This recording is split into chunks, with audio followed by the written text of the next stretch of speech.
In Japanese aesthetics, there's this idea of ma, that is negative space or a meaningful emptiness. To use an old Chinese adage, a blank piece of paper is not empty until you make the first stroke.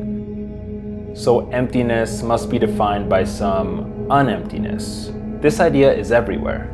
In music, art, architecture, the Japanese flag, in Schrodinger's cat, it's here, here, here, not here, but here. And it's definitely in Masaki Kobayashi's masterpiece, Kaidan. Today's topic.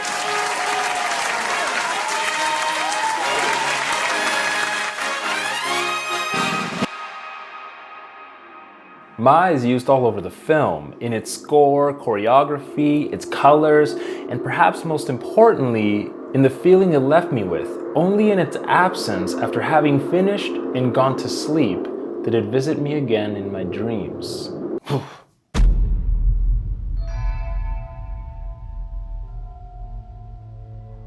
They're deliberate and declared in the first scenes as the crew and cast are introduced. Black ink retreating from expanding reds and blues. The ink that will craft the stories to come, demonstrate a purely corporeal existence, shrinking beneath an ethereal one.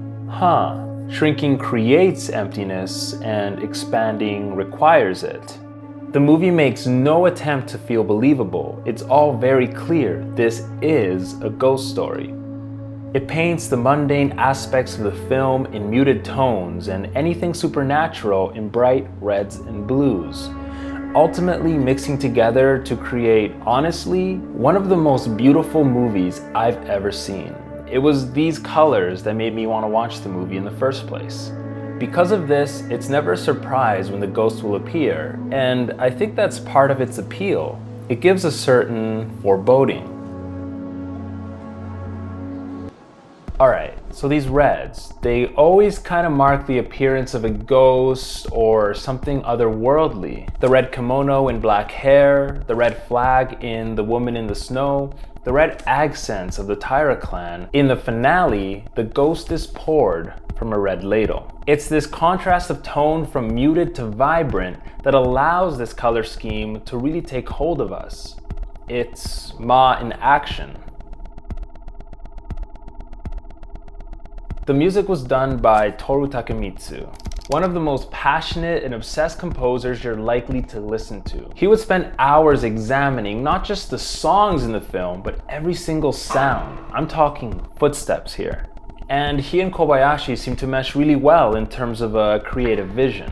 In 1993, there was an interview between Peter Grilli and Kobayashi. Peter Grilli being the president of the Japan Society in Boston and a specialist on Japanese history and culture. So at some point in the interview, Grilli asked Kobayashi about the hyper-realism of the music and sounds in the film, specifically in Kurokami, the black hair, and Kobayashi had this to say about it. Takemitsu doesn't place the sound simultaneous to the image. He leaves a beat, one move, and then introduces the music. So instead of placing the music where the audience is expecting it, he shifts the timing just a little. The effect is terribly palpable.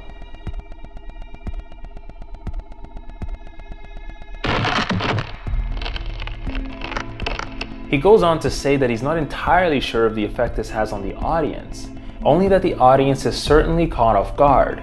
It stimulates the audience in an unanticipated way. This, of course, isn't unique to the film. If you've listened to jazz, you've certainly heard it by another name, syncopation. The slight shift off beat when the note hits, it's what gives the music its swing, the feeling that makes you want to move and dance. As Miles Davis put it,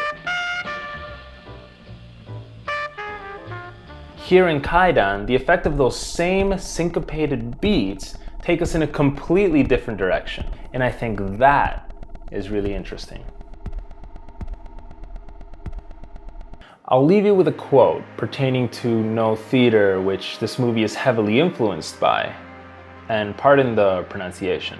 Senu tokoro ga omoshiroki. It means what the actor does not do is interesting. If you haven't seen Kaidan yet, or maybe this video has inspired you to give it another look, try watching it with that quote in mind. And not just for the actors, but for every aspect of the film. Thanks for watching. If you enjoyed the video, consider subscribing, and I'll see you guys next time.